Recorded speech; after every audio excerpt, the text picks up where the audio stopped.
तो नमस्कार प्रणाम दोस्तों, मैं अंकित और मैं काजल और ये हमारी बेटी। तो दोस्तों स्वागत है आप सभी का हमारे इस YouTube चैनल अंकित काजल कपल ब्लॉग में। तो कैसे हैं आप लोग? उम्मीद करते हैं बिल्कुल अच्छे और मस्त और स्वस्थ होंगे। हम भी बिल्कुल अच्छे और मस्त और स्वस्थ हैं। तो दोस्तों आज का हमारा वीडियो होने वाला है लव स्टोरी पार्ट 6 है ना? तो दोस्तों पार्ट 6 होने वाला है। अगर आप लोग पार्ट 5 तक नहीं देखे हैं तो हमने प्लेलिस्ट नाम बना दिए हैं लव स्टोरी हमारा नाम से। तो आप लोग YouTube पे प्लेलिस्ट में जाके हमारा पार्ट 5 तक देख सकते हैं। और ये है हमारा पार्ट 6। तो हम स्टार्ट करते हैं आज का लव स्टोरी। तो काजल बताएगी, बताओ। तो हमारा मोबाइल छिना गया था, तो ये मम्मी के पास बार बार कॉल कर रहे थे। तो हुआ क्या कि मेरा तो मोबाइल छिना ही गया था, तो मेरे नंबर पे कैसे कॉल करेंगे? मम्मी के पास बार बार कॉल कर रहे थे। तो इनके मोबाइल मेरी मम्मी का ही नंबर ऊपर था। और इनकी मम्मी ना, इनका स्क्रीन टच मोबाइल था।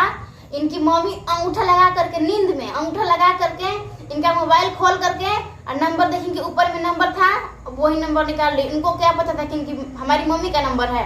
नंबर निकाल के दिन में कॉल की। उस दिन मम्मी मेरी घर पे आई थी और वो गेहूं बना रही थी, मतलब गेहूं साफ कर रही थी। तो इनकी मम्मी का कॉल आया। तो मैं कॉल देखने भी नहीं गई कि इनका कॉल है, लेकिन इतना मैं जान गई थी क्योंकि मैं एक बार इनकी मम्मी से बात की थी। तो कॉल पे क्या दिखाता है ट्रू कॉलर से, इतना से मैं जान गई थी कि मेरी सासू माँ का कॉल है। और मेरी दीदी ले जा रही थी, तो मैं बोली ले जाओ, मेरी सासू माँ का कॉल है। तो मेरी दीदी देखने लगी मेरा चेहरा, मतलब कि कैसे बोल रही है। तो तब से मम्मी मेरी बात करने लगी। और मैं थोड़ा रेडी थी। रेडी होकर के हल्का सा इसी कलर का लिपस्टिक था, समझ में नहीं आ रहा था कि मैं लिपस्टिक लगाई थी।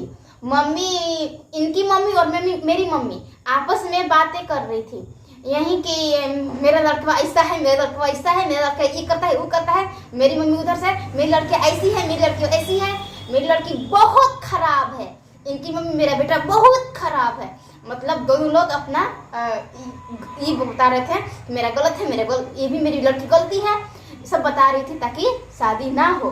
तब तक से मेरी मम्मी मुझको बोली ना कि लिपस्टिक लगाई हो क्या? तो मैं बोली कि लगाई तो थी, बहुत बहुत कम लगाई थी, लेकिन इतना भी नहीं लगाई थी कि समझ में आए। लेकिन मैं बोली हाँ लगाई हूँ। मम्मी बोली किसको दिखाने के लिए लगाई हो? मैं बोली कि मैं क्या बोल दी ना कि क्यों देखने वाला मेरा है नहीं क्या कोई, ऐसा ही बोल दी थी। उसके लिए मैं सॉरी मांगती हूँ। और ऐसा बोल दी थी तो मैं उसी टाइम मेरी मम्मी ना बात करने से टाइम मोबाइल तो ली ही थी, बात कर रही थी, उसी टाइम मेरी मम्मी मुझको पीटने लगी। बहुत पीटी थी, इतना पीटी थी मैं क्या बताऊँ। उसके बारे में मैं कुछ नहीं बता सकती हूँ। मैं कितना मार खाई थी, इतना मार मैं जिंदगी में पहली बार खाई थी, नहीं भूल सकती हूँ। इतना खाई थी कि मेरे ये सब ब्लड जम गया था। लेकिन ऐसा नहीं है कि मेरी मम्मी मुझको पीटी थी तो बस पीटी ही थी। पीटने के बाद वो भी बहुत रोई थी, मुझको गले लगा करके मुझको बहुत रोई थी। और आप बताइए कि आपकी मम्मी क्या बोल रही थी जब कॉल पे सुनी थी कि मैं मार खा रही हूँ? उसके बाद मेरी मम्मी बोल रही थी दोस्तों कि अरे वो लड़की के चक्कर में छोड़ दे, लड़की ऐसी है वैसी है। उसकी माँ खुद बता रही थी तुम ये है वो है फलान ठिकान, पूरा मतलब अजीब अजीब की बातें मम्मी बोलने लगी।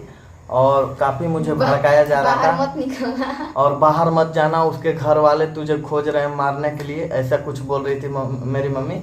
मतलब मुझे भड़काने के लिए, डराने के लिए, कि वो सोच रही थी कि हम हर दिन मिलने जाते हैं इससे। ये नहीं मालूम था मम्मी को कि ये कहाँ के है, बस इतना मालूम चल गया बातचीत से। दोनों मम्मी जब आपस में बातचीत की है, मेरी मम्मी को शायद मालूम चल गया था कि इनका भी उम्र हुआ नहीं था। और मेरी मम्मी बोली ना कि ठीक है शादी करना है ना, मेरा तो 18 हो चुका था, उस टाइम 18 हुआ था, राइट 18 साल की थी मैं। तो मेरी मम्मी क्या बोली ना कि ठीक है मैं शादी करने के लिए तैयार हूँ, आप लोग कोर्ट में कल पहुँचेगा सुबह में। हाँ तो दोस्तों मेरे पास फोन आया कि शादी करवा ना, तो हम बोले हाँ, तो कल कोर्ट में आवत जा, तू अपन परिवार के लेके आ जी। तो हम बोले ठीक है, इतना बोल के फोन काट दिए। फिर दोस्त हम बैठे थे शाम के टाइम में, 5-6 बज रहा था। उस टाइम हम लोग 4-5 दोस्त साथ में बैठे थे। तो इसका मम्मी का कॉल आया कि कल आवत जा, जरूर आवे के बाद। तो हम अब दोस्तों चौक गए कि अरे इतना जल्दी ये सब का होने लगा। हम कहाँ घरे बोले। तो मम्मी के पास भी शायद इसका मम्मी कॉल करके बोल दी कि हम लोग आ रहे हैं कल, अपना बेटा को लेके आइएगा, शादी हो करवाना है कोर्ट से। तो हम बोले ठीक है, हम आपस में बात किए अकेला में। तो मम्मी मुझे बोलने लगी ये कौन कर्म कर रहा है, ये क्या कर रहा है, वो क्या कर रहा है, पूरा मतलब मम्मी मुझे डांट रही थी। लेकिन रात में क्या हुआ ना कि इनका मोबाइल छीन करके इनकी मम्मी मोबाइल छीन करके स्विच ऑफ कर दी थी और इनको ना एक रूम में बंद कर दी थी ताकि ये बाहर भी ना निकले। और मोबाइल तो मम्मी ले ही ली थी, स्विच ऑफ था। तो मेरी मम्मी सुबह में इनके मोबाइल पर कॉल कर रही थी, तो बोल रही थी ना कि देख ली ना, अगर इसको शादी करना होता तो कॉल नहीं रिसीव करता, कॉल स्विच ऑफ क्यों बता रहा है, इसका मतलब कि ये लड़का फ्रॉड है। मम्मी मुझको बोली तो मुझको भी डाउट हो गया कि नहीं सच में ही बहुत लड़का गलत है। और जो मैं सिंदूर ले गया था, इसको सारा सिंदूर उंदूर फेंक दी और मुझे मैसेज कर रही है। मेरी मम्मी बोली कि देख रही हो ना कैसा फ्रॉड है। उसके बाद मुझको बहुत गुस्सा आया।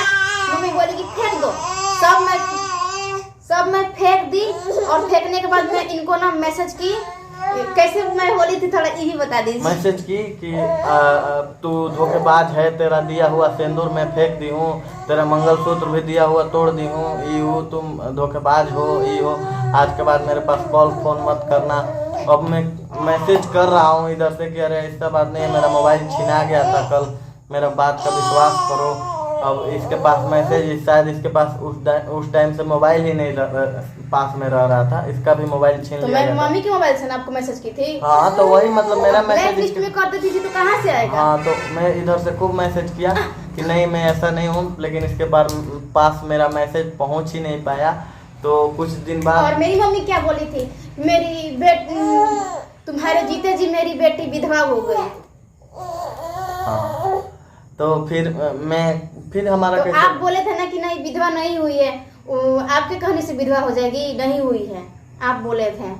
उसके बाद में 5-6 दिन तक ना इनसे मैं बात ही नहीं कर रही थी। उसके बाद मैं एक अपनी जो दूसरे जगह की राजस्थान की एक दोस्त है, मैं उसके पास मैं कॉल की तो ये उसके पास कॉल कर चुके थे, एक दिन पहले ही कॉल कर चुके थे। और मैं एक दिन बाद में कॉल की, वो भी मेरी एक दोस्त का शादी था, तो मम्मी वहाँ पे गई थी, मोबाइल अपना लेकर के गई थी। लेकिन मुझको मालूम था कि मेरा जो मोबाइल छीना गया था वो मोबाइल मेरा कहाँ रखा गया, क्योंकि मैं चप्पा छान मार चुकी थी कि मोबाइल कहाँ रखा हुआ है। तुरंत मैं मोबाइल को स्विच ऑफ से खोली और उसमें का सिम निकाल करके अपना सिम डाली, जो मैं एक सिम निकाली थी वो सिम डाली और ताकि उस पर कोई किसी का कॉल ना आए। और मैं इनको कॉल नहीं की, मैं उस लड़की को कॉल की, मैं बोली कि मैं बोल रही हूँ। तो बोली ठीक है, अरे यार नीतू तुम्हारा बॉयफ्रेंड ऐसा वैसा बहुत रो रहा है, वो ऐसा कर लेगा वैसा कर लेगा। तो मैं बोली ठीक है, मैं उसके अभी कॉल करती हूँ। मैं इनको कॉल की और ये रिसीव किए और हमारा पहला शब्द हेलो नहीं था, इनका पहला शब्द हेलो नहीं था, इनका पहला शब्द था बाबू कह के बस रोने लगे, कुछ भी नहीं बोले। उसके बाद मैं भी क्या करती, मम्मी तुरंत आ जाती, मैं भी थोड़ा हाल चाल पूछ करके फिर उसी टाइम से फिर चोरी चुपके बात होने लगा। तो बात ऐसी फिर दोस्तों हम मना लिए काजल से। मैं बोला कि ऐसा कुछ नहीं है, मैं मोबाइल तुमको मेरा रीजन जानने की कोशिश नहीं की, तुम ऐसा बोल दी, मेरा सिंदूर भी फेंक दी, ये वो सब कुछ बोलने लगी काजल। तो दोस्तों ये वीडियो काफ़ी लंबा हो चुका है, आपको मैं ये बता रही हूँ, आप बताइए। देखिए दोस्तों, इनका गिफ्ट जो मुझे ये दिए थे आज तक मैं संभाल के रखी हूँ, ये टूट चुका है फिर भी मैं इसको कवर की हूँ। यही मैं पहला घड़ी जो दिया था पिछले वीडियो में आप लोग देखिएगा, तो यही मैं घड़ी गिफ्ट किया था। ये मुझे साबुन गिफ्ट की थी, तो साबुन में कहाँ से संभाल के रखूंगा, लगा के ठीक है, लेकिन मैं आपको भी तो मैं घड़ी दी थी, घड़ी कहाँ है? घड़ी होगा कहीं पे, मैं बेल्ट वाला था दोस्तों, बेल्ट सड़ के टूट गया और जो बीच का होता है नहीं, इनकी मम्मी बोलती है ना कि मेरा बेटा बंदर है, नोच के फेंक दिया होगा। तो आप बताइए कि तो क्या हो जाएगा, उसका ये न गया होगा, उसका ये तो रहा होगा ना। अब बताइए कहाँ रखे हैं, मतलब मैं आपका अपना दिया हुआ गिफ्ट में संभाल के रखी हूँ। ये है देखिए, काफी घड़ी मुझे अच्छा लग रहा था, कपल वाला घड़ी है। और मेरे पास भी था ऐसा घड़ी, इसमें का 2 घड़ी था, एक लड़का लड़की दोनों का आता है, तो दोनों का था। तो ये मेरा वाला मेरा है। वाला थोड़ा सा इससे छोटा था, इनका बड़ा है। ये घड़ी मेरी दिन बदल दी। तो दोस्तों इस वीडियो के यहीं पे एंड करते हैं, फिर मिलते हैं नेक्स्ट वीडियो में। तब तक के लिए बाय। और कैसा लगा हमारा लव स्टोरी कमेंट करके जरूर बताइएगा और वीडियो को लाइक कर दीजिएगा। चैनल पे नए हैं तो चैनल को प्लीज सब्सक्राइब कर दीजिएगा। चलिए दोस्तों, bye bye, tata, love you all.